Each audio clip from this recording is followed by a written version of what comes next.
우리의 매사의 삶이 그렇습니다마는 우리는 하나님께서 주시는 은혜로 살아가는 삶임을 고백하게 됩니다. 하루에 지친 몸을 뒤로하고 오늘 예배 가운데 나온 여러분이 참으로 귀하고 하나님의 축복을 받은 백성이라고 마음에 확신이 듭니다. 우리 좌우에 계신 분들하고 두 번 인사하는데 첫 번째 인사말 일러드립니다. 오늘도 수고하셨습니다. 서로 인사 나눕시다. 오늘도 수고하셨습니다. 두 번째 인사말은요, 사랑하고 축복합니다. 인사 나눕시다. 사랑하고 축복합니다.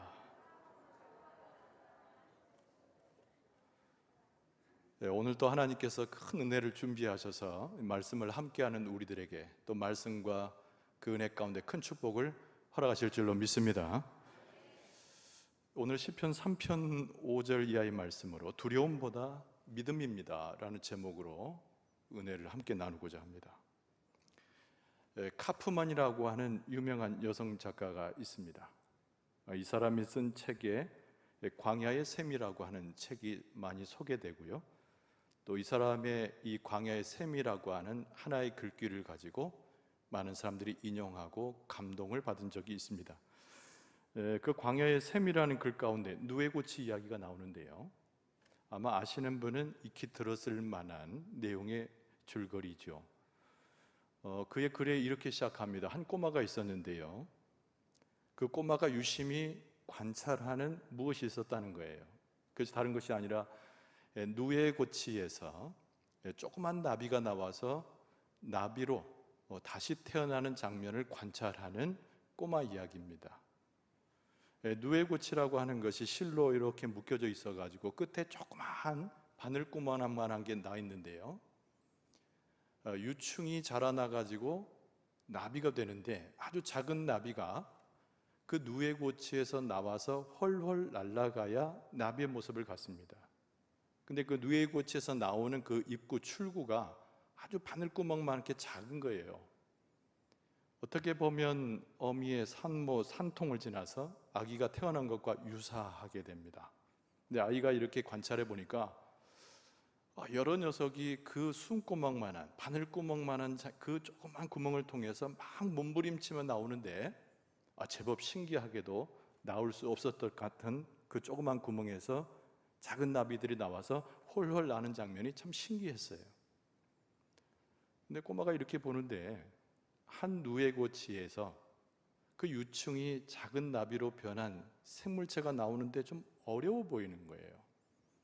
그래서 꼬마가 생각을 했습니다. 좀 도와줘야 되겠다. 그래서 조그만 면도칼을 가지고 그 누에고치 끝에 나 있는 조그만 바늘구멍만한 것을 좀 넓혀 주었습니다. 그리고 마음 가운데 그런 상상을 했어요. 내가 도와줬으니까 이 작은 나비가 고맙다는 말을 하지 못하겠지만 헐헐 나는 아름다운 모습으로 보답할 거야, 이렇게 기대를 했다는 거예요. 근데 그 작은 나비가 잘 나오긴 했어요. 출구가 넓어지니까. 근데 한번 푸드덕거리고 날다가 땅으로 떨어져서는 더 이상 날지 못하고 뱅뱅 돌더랍니다. 이야기는 여기서 끝인데요, 이 유명한 일화가 무엇을 전해주냐면 우리의 삶의 고난, 그리고 그 고난과 관련된 유익에 대한 교훈을 알려주는 일화란 얘기예요. 우리의 삶을 살아가면서 여러 가지 고난을 만납니다. 어려움도 겪고요, 그것은 성경적으로 볼 때 그러나 그것은 유익할 수 있다는 겁니다. 시편 119편 71절 이하에 보면은 고난당한 것이 내게 유익이라 이로 말미암아 내가 주의 율례를 배우게 되었나이다. 이 시인의 고백이 나와요. 고난이 항상 귀찮거나 우리에게 해를 주는 것만은 아니라는 겁니다. 때로는 유익이 되고 하나님의 말씀을 찾을 수 있는 기회가 되고, 또 고난으로서 받은 유익이라고 하는 것이 우리의 신앙의 삶을 성장시킬 만한 중요한 요소가 될 수 있다는 것을 그 일화에서 또는 성경 말씀에서 우리는 깨달아 알 수가 있습니다. 자, 오늘 이 본문의 말씀은 우리에게 어떤 주제를 가져다 주냐면, 우리가 세상에서 고난을 만날 때, 어려움이 있을 때 과연 우리가 하나님을 향하여 우리의 신뢰와 우리의 믿음을 하나님께 드릴 수 있는가라고 하는 주제를 오늘 본문의 말씀은 우리에게 가르쳐 줍니다. 여러분, 우리 인생이라고 하는 것 무한히 반복돼요. 무엇이 반복됩니까? 고난이 반복됩니다. 때로는 모양이 다를 수도 있고 내용도 다를 수 있지만 우리에게 떨쳐버릴 수 없는 고민 중에 고민이 예상할 수 없는 상황에서 닥쳐오는 고난과 고초라고 하는 거예요. 한 집안에 아이가 태어나는 것은 굉장한 경사입니다. 근데 이 아이가 자라나면서 항상 사랑만 먹고 좋은 일만 생기나요? 어릴 때부터 고통을 당하게 됩니다. 고등학교를 마칠 때 최대의 위기가 무엇입니까? 청소년들이 만나는 세상 가운데 첫 발을 딛는 그 순간에 대학 입시에서 낙방을 하거나 취업을 해야 되는데 어려움을 겪게 되면 굉장한 그 고난의 고배를 마시면서 고통해한다고 해요. 대학을 가면은 다 될 것 같지만 대학 공부도 쉽지 않았는데 취업하는 것은 더 어려운 일이 됩니다. 어떻게 해서 좋은 사람을 만나서 결혼해도 결혼이 항상 평탄한 일은 아니에요. 아이를 낳게 되면 양육하게 돼서 이전에 예상하지 못했던 더 많은 과중한 어려움과 고난을 겪게 됩니다. 우리 인생이 태어나면서부터 성장하고 그 누군가를 양육하고 마지막 때가 될 때까지 계속 우리에게 점철돼서 다가오는 것이 있는데 그것이 다른 것이 아닌 고난이라고 하는 낱말로 표현되는 불편함과 어려움이라는 거예요. 그러나 하나님께서 성경을 통해서 우리에게 교훈하고 가르치시는 가장 중심된 것이 무엇인가? 그 고난 중에도 하나님의 깊으신 뜻을 헤아려서 우리가 하나님을 놓치지 않고 하나님을 의지하는 믿음으로 얼마나 서 있는가, 이것이 매우 중요한 거라는 거예요. 그래서 고난을 당하는 상황보다도 고난을 믿음으로 극복해 나가는 삶이 훨씬 중요한 겁니다. 어떤 고난을 만났느냐가 중요한 것이 아니고 어떻게 믿음으로써 고난을 해결해 가는가가 하나님이 주께서 허락하시는 지혜의 관건이에요. 여러분, 우리는 창세기에서 대단한 인물 하나를 발견하게 됩니다. 창세기 37장 정도에 나타나는 인물인데 그 사람의 이름은 우리가 너무나 잘 아는 요셉이라고 하는 인물이죠. 창세기 50장까지 계속 그에 대한 기록이 나옵니다. 근데 창세기에 보면은 그 어느 부분에도 요셉을 책망하거나 그의 죄가가 있다라고 쓰여진 기록이 없어요. 소위 말하는 온전한 삶을 살아간 사람이 요셉입니다. 그런데 우리가 요셉의 어린 시절을 잘 기억하잖아요. 좀 잘난 체 하다가 형들의 미움을 받게 됩니다. 우리가 생각해도 정도가 지나칠 만큼 형들은 요셉을 미워해가지고 요셉을 왕따시키지 않느냐, 나중에는 구덩이를 파서 떨어뜨리고 심지어는 애굽을 향하고 있는 미디안의 수많은 장사꾼들에게 돈 몇 푼 받고 자기 동생을 팔아넘기게 됩니다. 아버지의 총애를 받았으나 하나님께서 보여주시는 환상 가운데 꿈을 갖는 어린아이였지만 그러나 그 삶은 굉장히 순탄치가 않았어요. 어린 시절에 겪어야 할 때 그의 고난은 굉장히 남다르고 너무나 힘들었다는 겁니다. 보디발의 집에 취직을 했어요. 그러나 억울한 누명을 쓰게 되죠. 그리고 감옥에 갇히게 됩니다. 파란만장한 삶으로 시작한 요셉의 삶은 그의 모든 삶의 전 영역을 통해서 고난이 떠나지 않아요. 근데 성경에서 말씀하고 있는 요셉의 그의 생애의 가장 핵심적인 내용이 무엇인가? 요셉은 수많은 고난 중에 있었지만 많은 괴롭힘과 억울함을 만났지만 그러나 그 가운데서도 하나님을 향한 믿음을 잃어버리지 않았다는 특징입니다. 그래서 요셉은 아브람보다도 오히려 그 아버지 야곱보다도 믿음 가운데서 슬기롭게 지혜롭게 고난을 헤쳐나갔던 우리의 믿음의 선배의 최고봉이라고 할 수 있어요. 우리가 여기서 하나 생각해 봅니다. 과연 하나님을 신뢰한다 또는 하나님을 믿는다 라고 하는 표현은 무엇을 가르치는 말인가? 우리가 하나님을 믿는다고 그러잖아요. 어떤 순간에도 우리는 하나님을 신뢰한다고 말하잖아요. 도대체 그 말이 가지고 있는 의미가 무엇인가라고 하는 얘기입니다. 여러분, 정확히 이해해야 되는데 우리가 믿는 것은 하나님의 존재를 믿는 것보다 더 이전에 하나님의 진리의 말씀을 믿는 거예요. 그리고 더 나아가서 하나님께서 말씀과 우리의 상황을 통해서 보여주시는 능력을 믿는 겁니다. 우리는 연약하기 때문에, 미련하기 때문에 때를 따라서 하나님께서 우리를 다가오셔서 우리에게 용기를 주시고 힘을 주시고 지혜를 주시는 하나님의 보살핌과 그 은혜를 믿는 것이에요. 하나님의 진리, 하나님의 능력, 우리를 보살펴 주시는 하나님의 은혜, 그것을 믿는 것을 우리는 하나님을 신뢰한다 또는 하나님을 믿는다, 이렇게 표현하는 것입니다. 그래서 성경의 곳곳에는 하나님의 만져주심과 인도하심을 기록한 부분이 많이 있어요. 여러분, 그 중에 민수기 23장 19절에 보면은, 제가 읽어드립니다. 하나님은 사람이 아니시니 거짓말을 하지 않으시고 인생이 아니시니 후회가 없으시도다. 어찌 그 말씀하신 바를 행하지 않으시며 하신 말씀을 실행하지 않으시랴, 이렇게 말씀하고 있어요. 하나님은 약속하고 우리에게 돌보시겠다고 우리에게 표현한 모든 것들을 지키시는 분이 하나님이시라고 하는 거예요. 그래서 이스라엘 백성들은 이 말씀에 대해서 깊은 교제로 하나님과 나아가면서 하나님의 말씀과 능력과 그 민족을 도우시는 하나님을 철저히 신뢰했다는 겁니다. 우리가 반드시 기억할 것은 뭡니까? 하나님을 신뢰한다는 것은 바로 하나님의 말씀과 그 말씀을 지켜내는 하나님의 약속을 신뢰하는 것임을 다시 한번 깨달아야 돼요. 여러분, 하나님이 우리와 함께 하신다, 이 표현은 굉장히 많이 들었죠. 우리가 임마누엘이라고 하는 신앙에서도 드러나듯이. 그러나 여러분, 우리가 하나님을 신뢰한다, 하나님을 믿는다는 말을 할 때는 이 말을 바꿔서 이야기해야 돼요.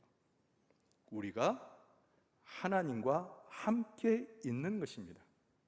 내가 하나님을 믿는다는 것은, 하나님을 끝까지 신뢰한다는 것은, 하나님을 긍정한다는 것은 세상에 발을 디뎌 놓는 것이 아니라 내가 하나님 계신 곳에 내가 함께 있는 것을 이야기하는 거예요.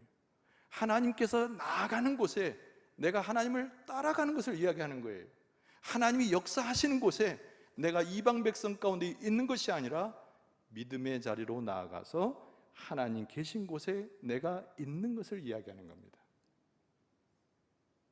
우리 성경 전체에 들어가는 하나님을 믿는다, 하나님을 신뢰한다는 얘기는 우리가 하나님의 그 역사를 받아들이고 긍정하면서 하나님 앞에 혹은 하나님 안에 거한다는 것임을 알 수가 있어요. 그런데 여러분, 여기서 우리가 하나 더 질문해 볼 수 있습니다. 어떻게 하면 내가 하나님을 전적으로 신뢰하는 또는 하나님을 믿는 사람이 될 수 있을까라는 얘기입니다. 굉장히 중요한 문제죠. 하나님을 믿는 것은 그런 뜻이구나, 하나님을 신뢰한다라고 하는 것은 그런 의미를 갖는구나 라고 이해는 되는데, 중요한 것은 어떻게 우리가 하나님을 신뢰할 수 있고 어떻게 우리가 하나님을 믿는 삶을 살아갈 수 있는가라고 하는 거예요. 제가 몇 가지로 설명하기를 바라는데요. 첫 번째로는 우리가 하나님을 전적으로 신뢰할 수 있는 방법의 첫 번째로, 하나님 안에서 우리들이 갖고 있는 걱정, 근심들을 던져버릴 수 있는 첫 번째 단계를 지나가야 됩니다.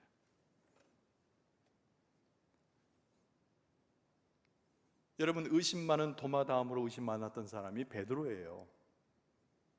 근데 베드로가 교회에 편지한 베드로전서 5장 7절에 보면은 너희 염려를 다 주께 맡기라, 이는 그가 너희를 돌보심이라, 이렇게 권고하고 있어요. 우리가 너무나 잘 아는 글귀잖아요. 그냥 쉽게 넘어갑니다.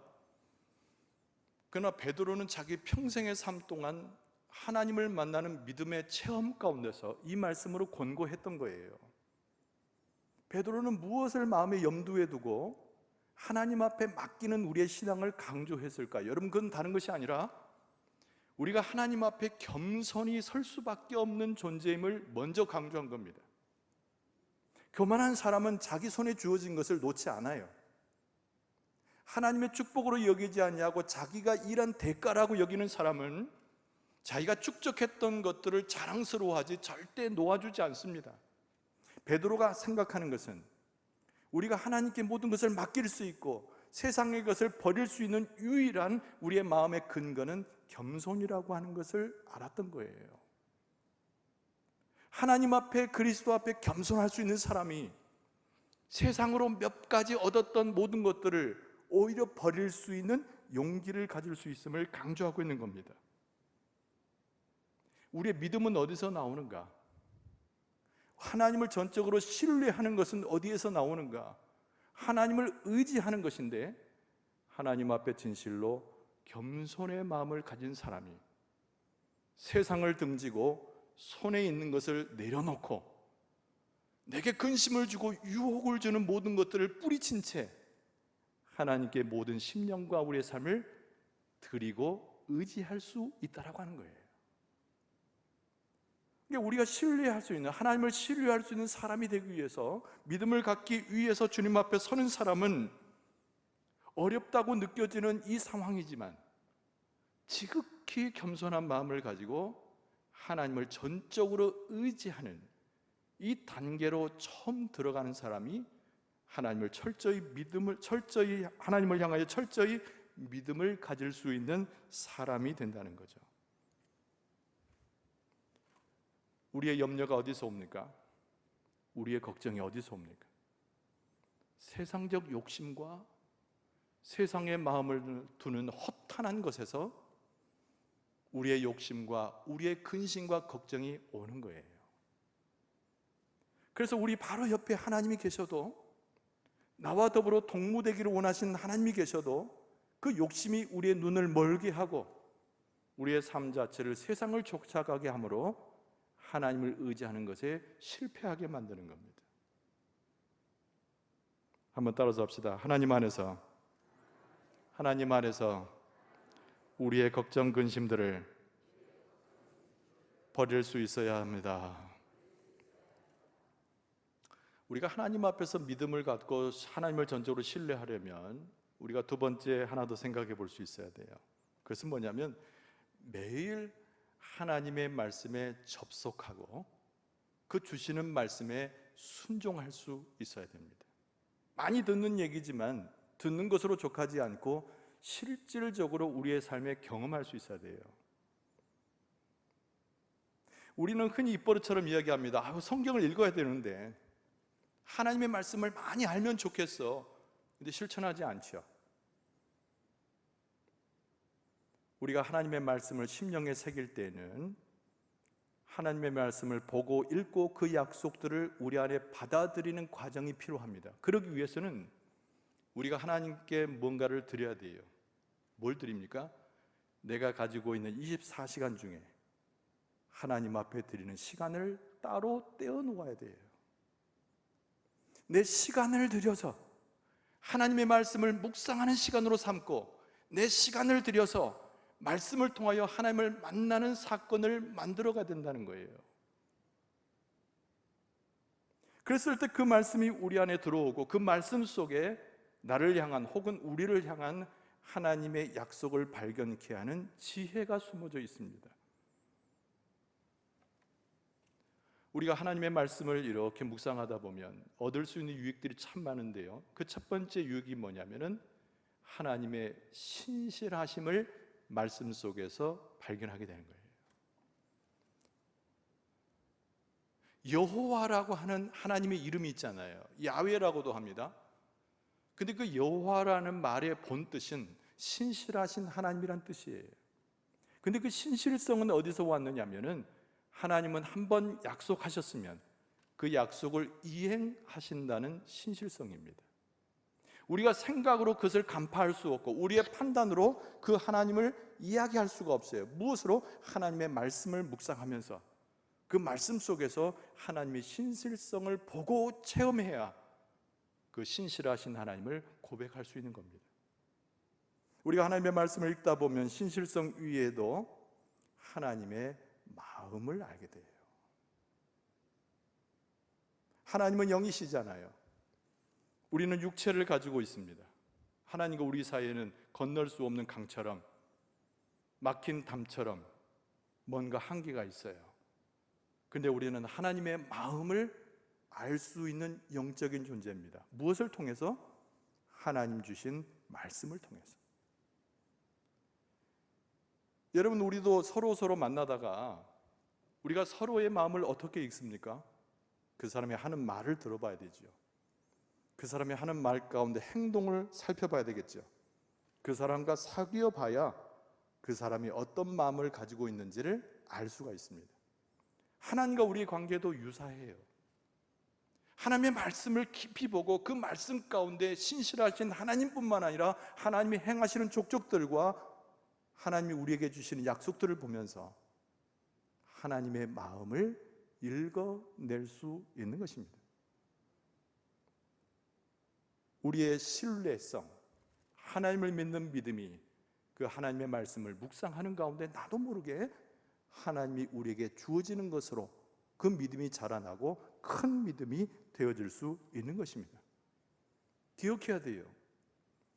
우리가 하나님을 향한 믿음을 가질 수 있는 굉장히 중요한 조건은 하나님의 말씀을 통해서만 가능하다. 이것을 우리는 반드시 기억할 수 있어야 됩니다. 그런데 하나님의 말씀을 듣기만 하면 안 되죠. 그 말씀을 반드시 순종할 수 있어야 됩니다. 같이 가는 겁니다. 하나님의 말씀을 보고 읽고 묵상과하고 그 다음에 그 말씀에 대해서 순종하는 것은 같이 가는 거예요. 그런데 여러분 기억합시다. 우리의 삶에 항상 우리는 하나님의 놀라운 역사를 기대하잖아요. 내가 곤고할 때, 내가 고난받을 때 그 모든 것을 해결하시는 그 하나님의 역사를 마음 가운데 그려보잖아요. 그런데 한 번도 체험 못합니다. 그리고 나중에는 실패하고 하나님을 원망합니다. 하나님의 말씀에 순종할 수 있어야 그 위대한 하나님의 능력을 체험하는 길이 열려진다는 거예요. 나의 고난으로부터 나를 벗어나게 하고 나의 어려움으로부터 나를 끄집어내고 내 삶의 곤고함으로부터 나를 해방시킬 수 있는 유일한 길은 어디 있느냐? 하나님의 말씀을 받고 새기되 그 말씀 앞에 무릎 꿇어 순종하는 과정이 있어야 하나님의 놀라운 능력을 체험할 수 있는 것입니다. 여러분, 우리가 어떻게 하나님을 향한 믿음을 가질 수 있을까요? 세 번째로 생각할 수 있는 것은 하나님의 역사를 기다릴 줄 알아야 됩니다. 하나님의 그 역사를 기다리는 가운데 우리의 소망도 수정되어지고 뚜렷해져요. 여러분, 우리가 믿음 생활할 때 우리 믿음을 방해하는 요소들이 많이 있습니다. 우리의 믿음을 방해하는 요소들 중에 빼놓을 수 없는 앞 순서에 들어갈 수 있는 요소가 뭐냐면 조급함이에요. 막 안달나서 조급하게 되면 믿음으로 가는 것이 아니라 엉뚱한 길로 가기 쉽습니다. 그래서 조급함이라고 하는 것은 믿음의 적이다, 이렇게 표현하기도 해요. 여러분, 조급한 마음을 갖는 사람은 그 행동 자체가 방자하기 쉽고 그 행동 자체가 저돌적이고 멋있어 보이지만은 실패하고 낭패하기 쉽습니다. 하나님의 뜻을 구하지 않은 채, 하나님의 음성을 듣지도 않은 채, 하나님과 교제가 없이 자기 스스로의 판단과 지혜로 나가는 사람의 특징이 믿음과 상관이 없는 조급함을 가지고 방자하게 행동하는 사람들의 바로 그 모습이에요. 잘못하면은 처음에 가졌던 소망마저도 잃어버릴 수 있습니다. 주의해야 돼요. 우리가 하나님 앞에 기다릴 줄 알아야 됩니다. 그래서 로마서 11장 36절 상반절에 사도 바울이 이렇게 말했어요. 이는 만물이 주에게서 나오고 주로 말미암고 주께로 돌아갑니다. 이 표현은 무엇을 이야기하냐면 하나님의 주도권을 강조하는 겁니다. 하나님과 우리 사이에 있어서 우리가 하나님을 주도해 가는 것이 아니에요. 우리가 기도했으니 하나님은 들으셔야 될 주종의 관계가 전혀 아닙니다. 하나님이 우리의 삶에 하나님과 나와의 관계에서 주도권은 하나님이 갖고 계셔요. 그래서 우리는 기다릴 줄 알아야 됩니다. 하나님의 음성을 듣기 위해서 갈급할 줄 알아야 됩니다. 하나님 앞에 무릎 꿇었거든 하나님의 음성 내리기 전까지는 그 자리에서 멈추어 서서 하나님의 말씀에 귀를 기울이는 지혜가 필요한 거예요.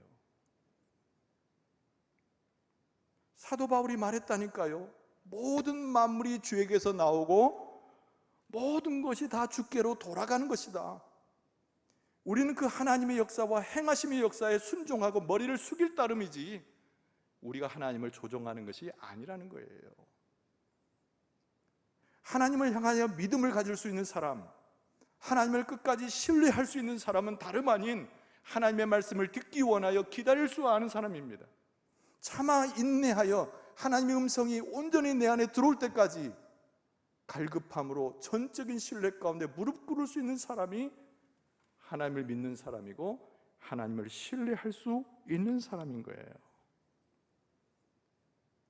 그런데 여러분, 그 기다리는 그 과정이 무의미한 것이 아닙니다. 우리는 생각할 때 기도한 그 자리에서 바로 응답받거나 최소한 그날 밤에 뭔가 해결되길 원하지만은 하나님이 우리를 기다리기 위해서 몇 날 며칠과 수년이 흐르게도 하실 수 있어요. 그런데 이유가 있습니다. 기다리게 하시는 그 기간에, 무릎 꿇고 눈물을 흘리게 하는 그 기간에 하나님이 우리 안에 넣어주셨던 그 소망이, 그 바람이 하나님의 말씀과 부합하게 하나님의 뜻과 맞춰지게 우리의 소망과 우리의 마음을 고쳐 가시는 기간이기 때문에 그런 거예요. 기다리게 할 때 애타하지 말고, 기다리게 할 때 원망하지 말고, 오히려 감사하면서 하나님을 갈급할 수만 있다면 그 사람은 자기 자신도 모르게 믿음의 거장이 되어 하나님 앞에 서 있을 수 있는 확률이 훨씬 큽니다. 여러분, 오늘 본문의 말씀으로 이제 돌아가 봅니다. 오늘 본문의 말씀 5절에 보면은 다윗이 이렇게 자기의 믿음을 고백하면서 썼어요. 내가 누워 자고 깨었으니 여호와께서 나를 붙드심이로다 그랬거든요.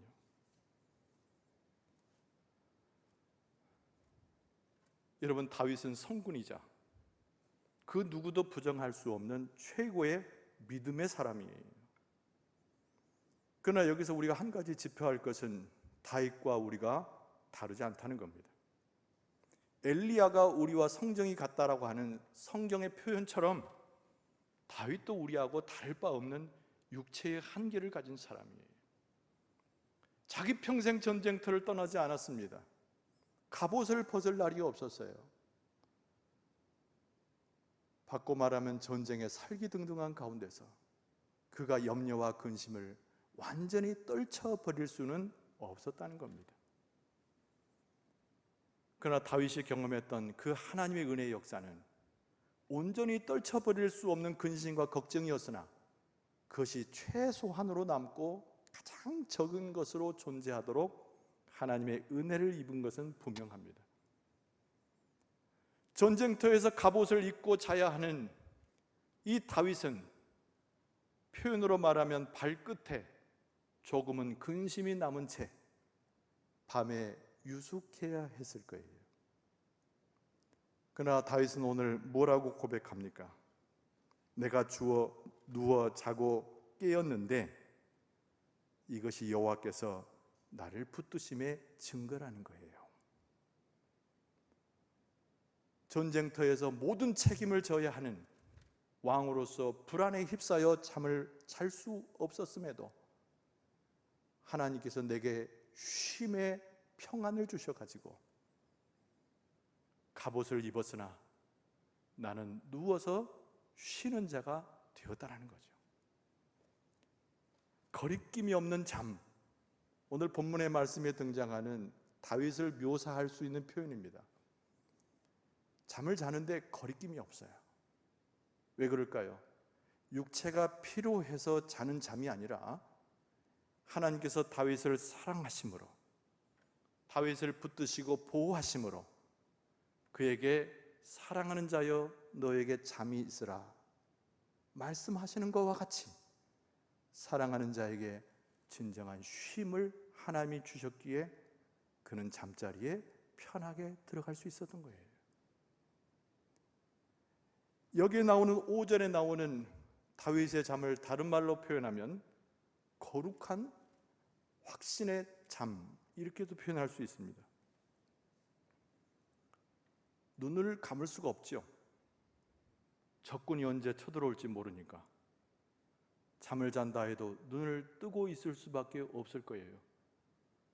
그런데 하나님께서 다윗을 돌보시고 붙드시면서 하나님의 거룩한 손으로 다윗의 두 눈을 감겨주셔서 애야 자거라, 이렇게 말씀하신 것 같다는 거예요. 그래서 다윗이 고백합니다.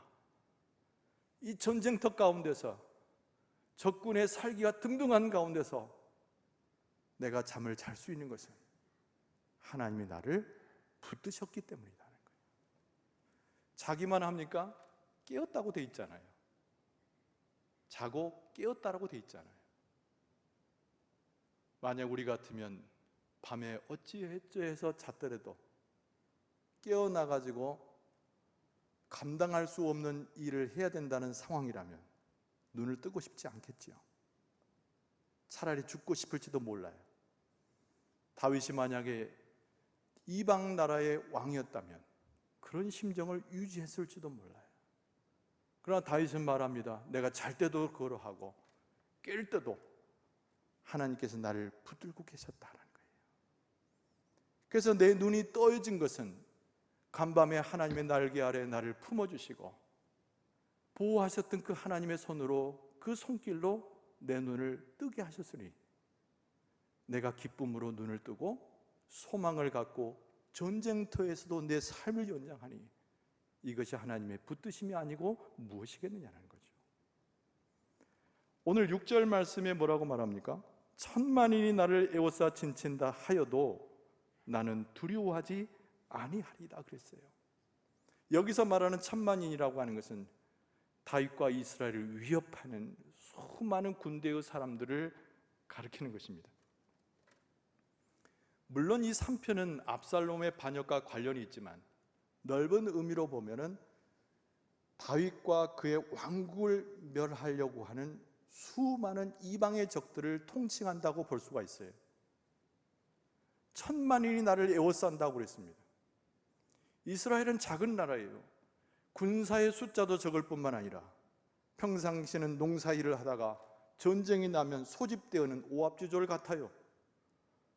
여러분, 그런 상황에서 다윗은 고백하고 있어요. 천만인이, 그 수많은 적군들이 나를 에워싸 진친다 하여도 나는 두려워하지 아니하리다. 그랬다 그 말이죠. 이 다윗의 진면목이 드러나고 있는 거죠. 다윗은 영성의 사람이에요. 다윗은 하나님과의 관계를 절대 늦추지 않은 사람이에요. 그의 평생에 오점을 남겼던 그 살인죄와 간음죄가 있었음에도 불구하고 다윗은 끝까지 하나님 앞에 눈물로 침상을 적시면서 관계를 유지했던 사람이 다윗입니다. 6절은 다윗의 찬송의 노래라고 할 수가 있어요. 고백은 고백인데 노래라고 할 수 있습니다. 다윗은 도대체 무엇을 노래했을까요? 만유에 뛰어나신, 모든 것을 역사를 관장하시는 하나님을 찬송하며 높이는 이 찬송의 글이 6절입니다.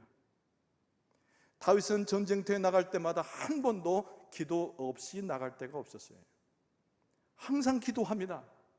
왕이지만 자기 마음대로 하는 것이 아니라 자기에게 있어서 진정한 왕인 하나님을 섬기고 믿음으로 고백하면서 기도 없이 나가는 전쟁은 실패할 수 있음을 알기에 다윗은 하나님과의 영성 가운데 하나님께 기도하고 부르짖으며 그 전쟁터에 나가는 거예요.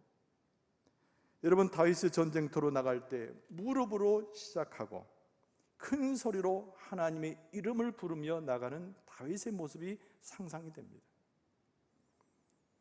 너는 칼과 단창으로 내게 나오지만 나는 만군의 여호와 이스라엘 군대의 하나님의 이름으로 나가노라. 여러분, 이 표현이 어디서 등장합니까? 다윗의 이 외침이 어디에서 등장합니까? 그렇죠. 어린 다윗이었을 때 골리앗과의 싸움에서 다윗이, 그 어린 다윗이 칼과 단창도 없이 그저 몇 개의 조약돌을 가지고 골리앗을 대항했을 때 외쳐댔던 이야기예요. 다윗이 장성해서 우여곡절을 겪은 다음에 왕이 되었을 때도, 그가 마지막 순간 하나님 앞에 종말을 고했을 때도 다윗은 절대 놓치지 않았던 것이 그 만군의 하나님이 나를 보호하시고 우리 이스라엘의 군대의 왕이심으로 나는 그 이름으로 찬송하고 나아간다. 이것이 다윗의 잊혀질 수 없는 그의 신앙 고백이었다는 거죠. 다윗은 고난, 역경, 죽음의 위협, 살기등등함이 그의 곁을 떠나지 않았으나 다윗은 믿음으로 하나님을 따라감으로 고난을 극복하여 승리했던 우리 믿음의 선조임을 우리는 기억할 필요가 있습니다. 말씀을 정리합니다. 여러분, 우리가 살아가고 있는 이 세상은 험악하게 이를 데가 없어요. 좋아지지 않습니다. 더 나빠지고 우리의 삶은 황폐해 갈 뿐이에요. 예수 그리스도를 믿고 하나님을 신뢰한다고 하는 우리들조차도 이 세상에서 살아가기가 얼마나 어려운지 모릅니다. 오히려 마귀의 득세함과 그 살기등등함으로 인해서 믿음을 가졌다는 이유로 더 큰 핍박에 놓이기도 한다는 거예요. 앞서 말씀드린 대로 우리는 믿음을 가진 자로서 어떻게 이 세상을 대해야 됩니까? 고난에 집중할 것이 아니고 당하는 환난의 마음을 매몰시키지 말고 이 고난을 극복하게 하는 하나님을 향한 믿음과 하늘로부터 오는 하나님의 은혜를 덧입어야 된다는 거예요. 예수 그리스도께서도 강조한 것이 평안이었고 하나님께서 그의 백성에게 허락하시고자 했던 것도 역시 평안함이었어요. 세상 사람들은 평화를 위해서 전쟁한다는 얼토당토하는 이야기를 가지고 전쟁하고 싸우지만 우리는 세상에서 평화를 찾지 아니하고 믿음 가운데 하늘로부터 오는 평안을 취하는 사람들입니다. 예수님의 평안을 소유하고 고난과 어려움 속에서도 우리의 마음을 평정케 하는 하나님의 능력의 평안을 믿음을 가진 사람들은 선물로 가질 수 있다는 말입니다. 우리 사랑하는 성도 여러분, 혹시 우리에게 핍박이 올지 모르겠어요. 믿음이 있는 이유기 때문에 마지막 때에 사탄의 괴계에 넘어질 때가 있을지도 모르겠어요. 그러나 우리는 그때 순간순간마다 기억할 수 있어야 됩니다. 이 고난 중에 하나님을 바라보는 믿음을 하나님이 요청하고 계신다는 거예요. 그리고 그 믿음 가운데 평정을 유지하는 지혜와 우리의 삶의 중심을 하나님께서는 원하고 계신다는 것을 기억할 필요가 있습니다. 날마다 우리의 삶을 살아가면서 어떤 일을 만나든지 어느 곳에 있든지 하나님이 주시는 평안, 고난을 극복하는 하나님의 능력, 예수 그리스도의 지혜로서 세상을 능히 이기고 하나님께 칭찬받아 믿음의 삶을 살아갈 수 있는 여러분과 저의 모습 될 수 있기를 주의 이름으로 축원합니다. 기도하겠습니다. 우리 아버지 하나님, 우리에게 굳은 믿음 주시고 환난에 넘어지지 않도록 하나님만 바라보게 하시는 믿음을 갖게 하시니 참으로 감사를 드립니다. 오늘 밤에도 감사와 은혜로 충만케 하여 주셔서 주 안에서 유숙하는 밤이 되게 하여 주시고 내일 아침에는 소망을 갖고 깨어서 이 세상에서 그리스도의 복음을 증거하고 하나님 나라의 믿음과 평안을 선포하는 우리의 삶을 살아가게 하여 주시옵소서. 예수님의 이름으로 간절히 기도하옵나이다. 아멘.